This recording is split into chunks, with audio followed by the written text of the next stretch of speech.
Hello and welcome to DET Stories channel, a channel where mystery lives. Sit back, relax, and enjoy. The Plymouth Express. Alex Simpson, RN, stepped from the platform at Newton Abbot into a first-class compartment of the Plymouth Express. A porter followed him with a heavy suitcase. He was about to swing it up to the rack, but the young sailor stopped him. No, leave it on the seat. I'll put it up later. Here you are. Thank you, sir. The porter, generously tipped, withdrew. Doors banged. A stentorian voice shouted, "Plymouth only." Change for Torquay. Plymouth, next stop. Then a whistle blew, and the train drew slowly out of the station. Lieutenant Simpson had the carriage to himself. The December air was chilly, and he pulled up the window. Then he sniffed vaguely and frowned. What a smell there was! Reminded him of that time in hospital, in the operation on his leg. Yes, chloroform, that was it. He let the window down again, changing his seat to one with its back to the engine. He pulled a pipe out of his pocket and lit it. For a little time he sat inactive, looking out into the night and smoking. At last he roused himself and, opening the suitcase, took out some papers and magazines, then closed the suitcase again and endeavored to shove it under the opposite seat, without success. Some hidden obstacle resisted it. He shoved harder with rising impatience, but it still stuck out halfway into the carriage. Why the devil won't it go in? He muttered, and hauling it out completely, he stooped down and peered under the seat. A moment later, a cry rang out into the night, and the great train came to an unwilling halt in obedience to the imperative jerking of the communication cord. "Mon ami," said Poirot, "you have, I know, been deeply interested in this mystery of the Plymouth Express. Read this." I picked up the note he flicked across the table to me. It was brief and to the point. "Dear sir, I shall be obliged if you will call upon me at your earliest convenience. Yours faithfully, Ebenezer Halliday." The connection was not clear to my mind, and I looked inquiringly at Poirot. For answer, he took up the newspaper and read aloud. "A sensational discovery was made last night. A young naval officer returning to Plymouth found under the seat of his compartment the body of a woman stabbed through the heart. The officer at once pulled the communication cord, and the train was brought to a standstill. The woman, who was about 30 years of age and richly dressed, has not yet been identified." And later we have this: "The woman found dead in the Plymouth Express has been identified as the Honorable Mrs. Rupert Carrington." You see now, my friend. Or if you do not, I will add this. Mrs. Rupert Carrington was, before her marriage, Flossie Halliday, daughter of Old Man Halliday, the Steel King of America. And he has sent for you? Splendid! "I did him a little service in the past, an affair of bearer bonds. And once, when I was in Paris for a royal visit, I had Mademoiselle Flossie pointed out to me. La jolie petite pensionnaire. She had the jolie dot too. It caused trouble. She nearly made a bad affair. How was that? A certain Count de la Rochefort, un bien mauvais sujet, a bad hat, as you would say. An adventurer pure and simple, who knew how to appeal to a romantic young girl. Luckily, her father got wind of it in time. He took her back to America in haste. I heard of her marriage some years later, but I know nothing of her husband." I said. "The Honorable Rupert Carrington is no beauty by all accounts. He'd pretty well run through his own money on the turf, and I should imagine Old Man Halliday's dollars came along in the nick of time. I should say that for a good-looking, well-mannered, utterly unscrupulous young scoundrel, it would be hard to find his match." Ah, the poor little lady. Elle n'est pas bien tombée. I fancy he made it pretty obvious at once that it was her money, and not she, that had attracted him. I believe they drifted apart almost at once. I have heard rumors lately that there was to be a definite legal separation. Old Man Halliday is no fool. He would tie up her money pretty tight. I dare say. Anyway, I know as a fact that the Honorable Rupert is said to be extremely hard up. Aha! I wonder. You wonder what? My good friend, do not jump down my throat like that. You are interested, I see. Supposing you accompany me to see Mr. Halliday. There is a taxi stand at the corner. A very few minutes sufficed to whirl us to the superb house in Park Lane, rented by the American magnate. We were shown into the library, and almost immediately we were joined by a large, stout man with piercing eyes and an aggressive chin. Monsieur Poirot, said Mr. Halliday, I guess I don't need to tell you what I want you for. You've read the papers, and I'm never one to let the grass grow under my feet. I happened to hear you were in London, and I remembered the good work you did over those bonds. Never forget a name. I've got the pick of Scotland Yard, but I'll have my own man as well. Money no object. All the dollars were made for my little girl, and now she's gone, I'll spend my last cent to catch the damned scoundrel that did it. See? So it's up to you to deliver the goods. Poirot bowed. I accept, monsieur, all the more willingly that I saw your daughter in Paris several times, and now I will ask you to tell me the circumstances of her journey to Plymouth and any other details that seem to you to bear upon the case. Well, to begin with, responded Halliday, she wasn't going to Plymouth. She was going to join a house party at Avonmead Court, the Duchess of Swansea's place. She left London by the 12:14 from Paddington, arriving at Bristol, where she had to change, at 2:50. The principal Plymouth expresses, of course, run via Westbury, and do not go near Bristol at all. The 12:14 does a non-stop run to Bristol, afterward stopping at Weston, Taunton, Exeter, and Newton Abbot. My daughter traveled alone in her carriage, which was reserved as far as Bristol, her maid being in a third-class carriage in the next coach. Poirot nodded, and Mr. Halliday went on. The party at Avonmead Court was to be a very gay one, with several balls, and in consequence my daughter had with her nearly all her jewels, amounting in value, perhaps, to about $100,000. Un moment, interrupted Poirot. Who had charge of the jewels, your daughter or the maid? My daughter always took charge of them herself, carrying them in a small blue morocco case. Continue, monsieur. At Bristol, the maid, Jane Mason, collected her mistress' dressing bag and wraps, which were with her, and came to the door of Flossie's compartment. To her intense surprise, my daughter told her that she was not getting out at Bristol, but was going on farther. She directed Mason to get out the luggage and put it in the cloakroom. She could have tea in the refreshment room, but she was to wait at the station for her mistress, who would return to Bristol by an up train in the course of the afternoon. The maid, although very much astonished, did as she was told. She put the luggage in the cloakroom and had some tea. But up train after up train came in, and her mistress did not appear. After the arrival of the last train, she left the luggage where it was and went to a hotel near the station for the night. This morning she read of the tragedy and returned to town by the first available train. Is there nothing to account for your daughter's sudden change of plan? Well, there is this. According to Jane Mason at Bristol, Flossie was no longer alone in her carriage. There was a man in it who stood looking out of the farther window so that she could not see his face. The train was a corridor one, of course. Yes. Which side was the corridor? On the platform side. My daughter was standing in the corridor as she talked to Mason. And there is no doubt in your mind. Excuse me. He got up and carefully straightened the inkstand, which was a little askew. Je vous demande pardon, he continued, reseating himself. It affects my nerves to see anything crooked. Strange, is it not? I was saying, monsieur, that there is no doubt in your mind as to this probably unexpected meeting being the cause of your daughter's sudden change of plan. It seems the only reasonable supposition. You have no idea as to who the gentleman in question might be? The millionaire hesitated for a moment and then replied, No, I do not know at all.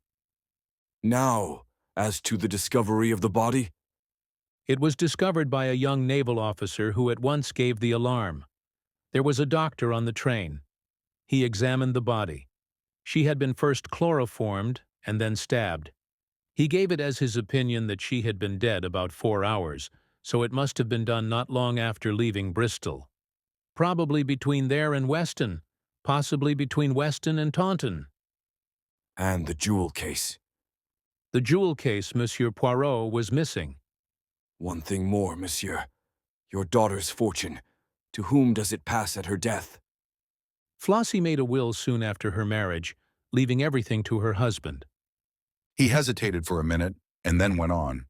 I may as well tell you, Monsieur Poirot, that I regard my son-in-law as an unprincipled scoundrel, and that, by my advice, my daughter was on the eve of freeing herself from him by legal means. No difficult matter. I settled her money upon her in such a way that he could not touch it during her lifetime. But although they have lived entirely apart for some years, she has frequently acceded to his demands for money, rather than face an open scandal. However, I was determined to put an end to this, and at last Flossie agreed, and my lawyers were instructed to take proceedings. And where is Monsieur Carrington? In town. I believe he was away in the country yesterday, but he returned last night. Poirot considered a little while. Then he said, I think that is all, monsieur. You would like to see the maid, Jane Mason? If you please. Halliday rang the bell and gave a short order to the footman. A few minutes later, Jane Mason entered the room, a respectable, hard-featured woman, as emotionless in the face of tragedy as only a good servant can be. You will permit me to put a few questions. Your mistress, she was quite as usual before starting yesterday morning, not excited or flurried. Oh, no, sir. But at Bristol she was quite different. Yes, sir. Regular upset. So nervous she didn't seem to know what she was saying. What did she say exactly? Well, Sir, as near as I can remember, she said, Mason, I've got to alter my plans. Something has happened. I mean, I'm not getting out here after all. I must go on. Get out the luggage and put it in the cloakroom. Then have some tea and wait for me in the station. Wait for you here, ma'am, I asked. Yes, Yes, don't leave the station. I shall return by a later train. I don't know when. It mayn't be until quite late. Very well, ma'am, I says. It wasn't my place to ask questions, but I thought it very strange. it was unlike your mistress, eh? Very unlike her, sir. What did you think? Well, sir, I thought it was to do with the gentleman in the carriage. She didn't speak to him, but she turned round once or twice as though to ask him if she was doing right.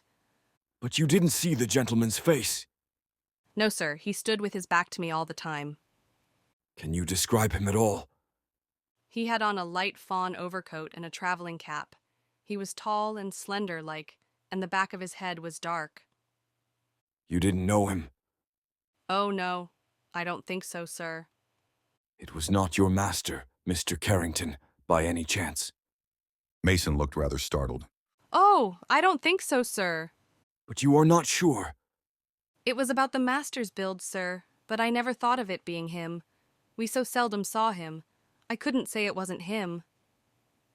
Poirot picked up a pin from the carpet and frowned at it severely. Then he continued.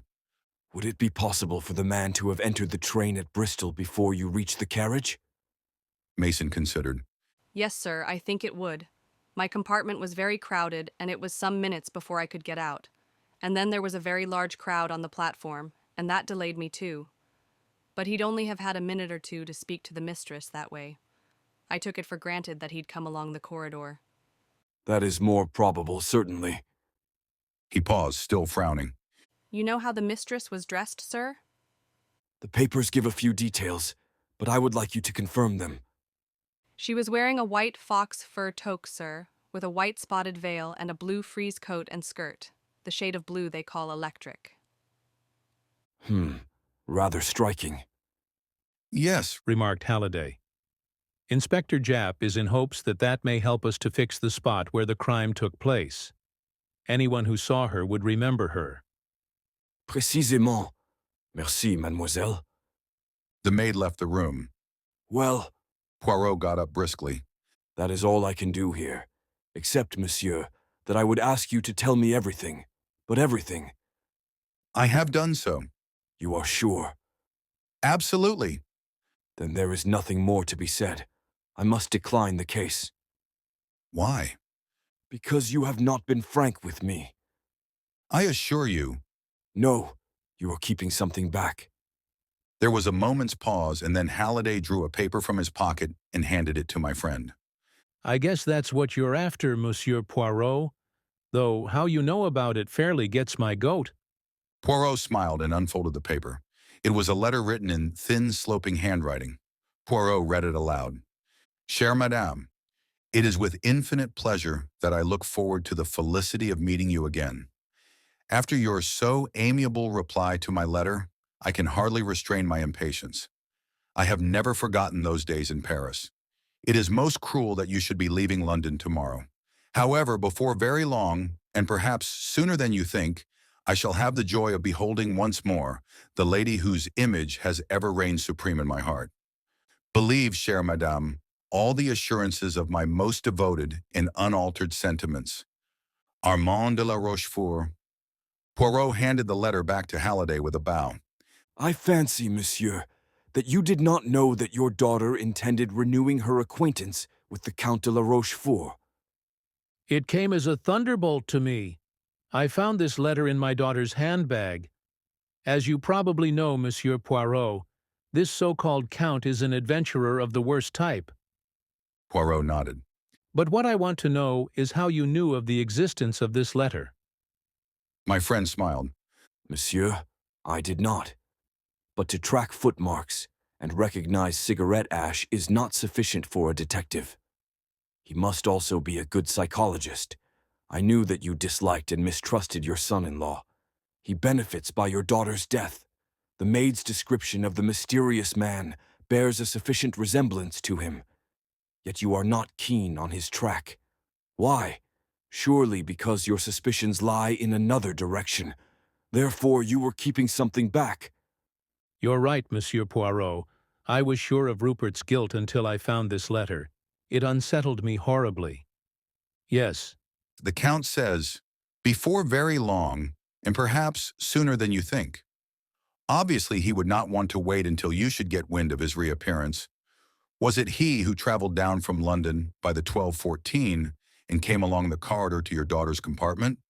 The Count de la Rochefort is also, if I remember rightly, tall and dark. The millionaire nodded. Well, monsieur, I will wish you good day. Scotland Yard has, I presume, a list of the jewels. Yes, I believe Inspector Japp is here now if you would like to see him. Japp was an old friend of ours and greeted Poirot with a sort of affectionate contempt. And how are you, monsieur? No bad feeling between us, though we have got our different ways of looking at things. How are the little grey cells, eh? Going strong? Poirot beamed upon him. They function, my good Japp. Assuredly they do. Then that's all right. Think it was the Honourable Rupert or a crook? We're keeping an eye on all the regular places, of course. We shall know if the shiners are disposed of. And of course, whoever did it isn't going to keep them to admire their sparkle. Not likely. I'm trying to find out where Rupert Carrington was yesterday. Seems a bit of a mystery about it. I've got a man watching him. A great precaution, but perhaps a day late, Suggested Poirot gently. You always will have your joke, Monsieur Poirot. Well, I'm off to Paddington. Bristol, Weston, Taunton. That's my beat. So long. You will come round and see me this evening and tell me the result. Sure thing if I'm back. That good inspector believes in matter in motion, Murmured Poirot as our friend departed. He travels, he measures footprints, he collects mud and cigarette ash. He is extremely busy. He is zealous beyond words. And if I mention psychology to him, do you know what he would do, my friend? He would smile. He would say to himself, poor old Poirot, he ages, he grows senile. Japp is the younger generation knocking on the door. And ma foi, they are so busy knocking that they do not notice that the door is open. And what are you going to do? As we have carte blanche, I shall expend threepence in ringing up the Ritz, where you may have noticed our Count is staying. After that, as my feet are a little damp, and I have sneezed twice, I shall return to my rooms and make myself a tisano over the spirit lamp. I did not see Poirot again until the following morning. I found him placidly finishing his breakfast. Well, I inquired eagerly, what has happened? Nothing. But Japp, I have not seen him. The Count? He left the Ritz the day before yesterday. The day of the murder? Yes, Then that settles it. Rupert Carrington is cleared. because the Count de la Rochefort has left the Ritz. You go too fast, my friend. Anyway, he must be followed, arrested. But what could be his motive? $100,000 worth of jewelry is a very good motive for anyone. No, the question to my mind is, why kill her? Why not simply steal the jewels? She would not prosecute. Why not? Because she is a woman, mon ami. She once loved this man. Therefore, she would suffer her loss in silence. And the Count, who is an extremely good psychologist where women are concerned, hence his successes, would know that perfectly well. On the other hand, if Rupert Carrington killed her, why take the jewels, which would incriminate him fatally? As a blind. Perhaps you are right, my friend. Ah, here is Jap. I recognize his knock. The inspector was beaming good-humoredly. Morning, Poirot. Only just got back. I've done some good work. And you? Me, I have arranged my ideas. Replied Poirot placidly. Jap laughed heartily.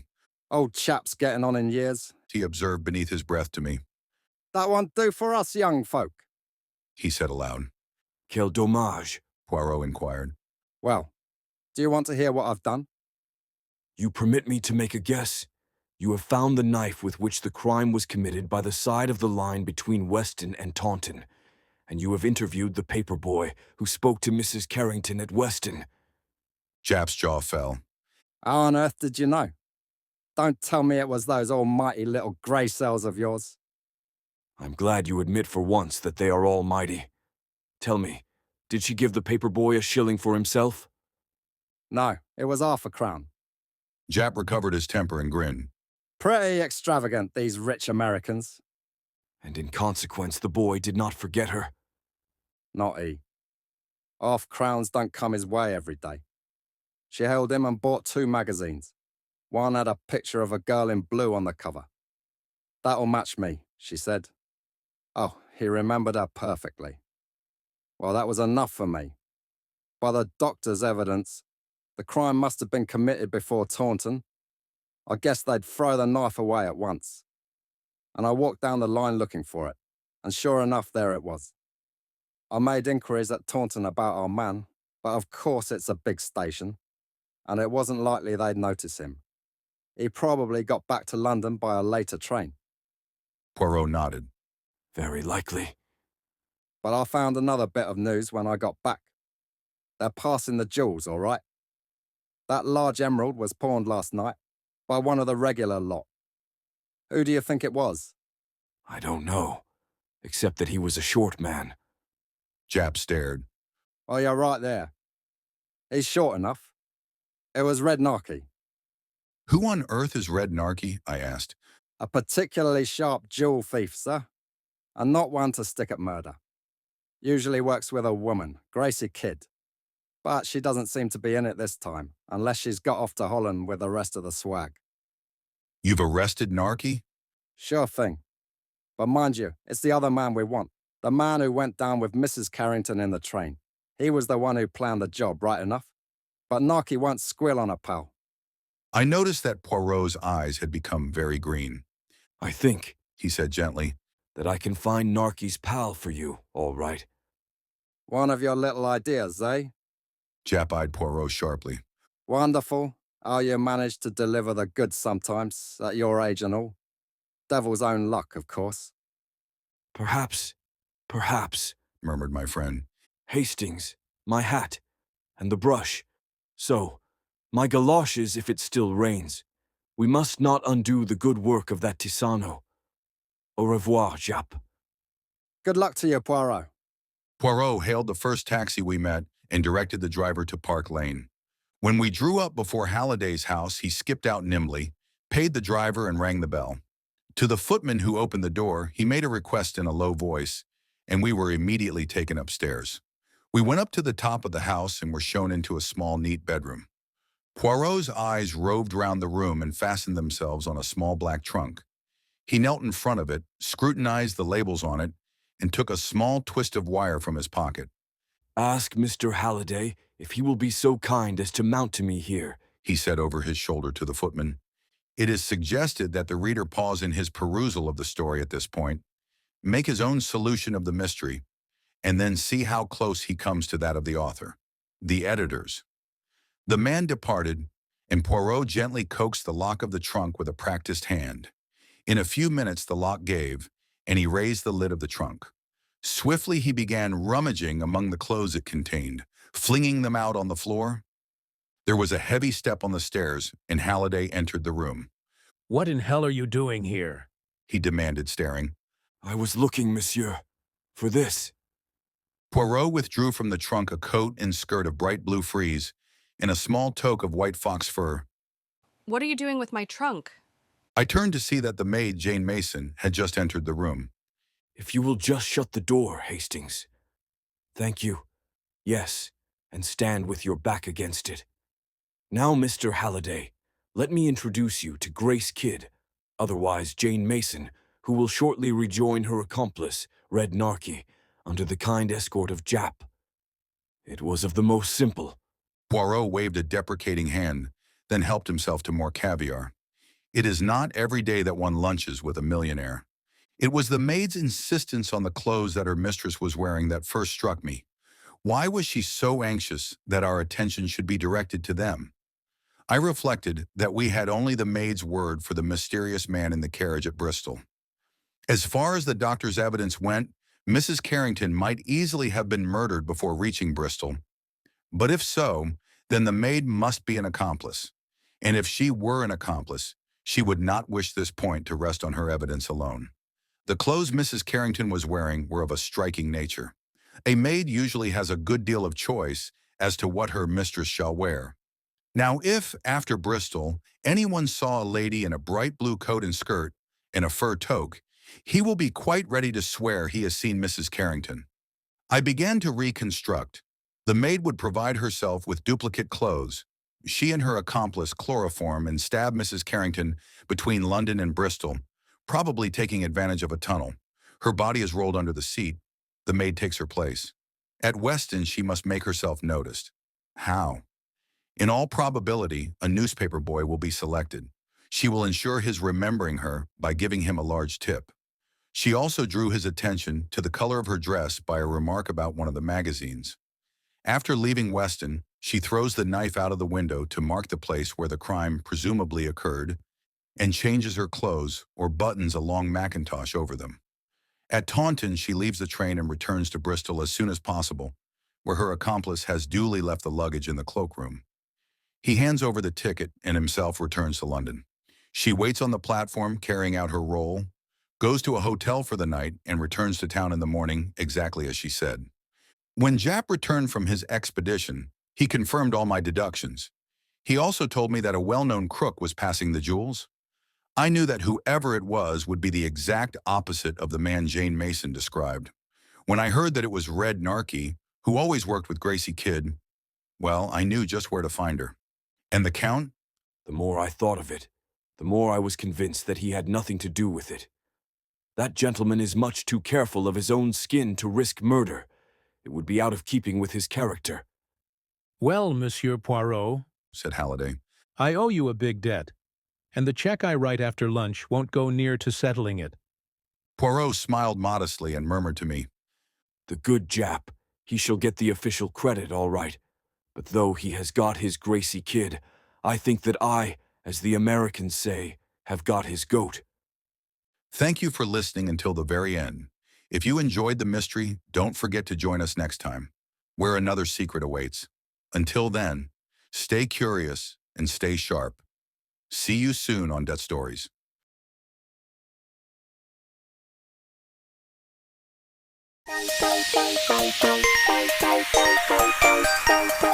Thank you.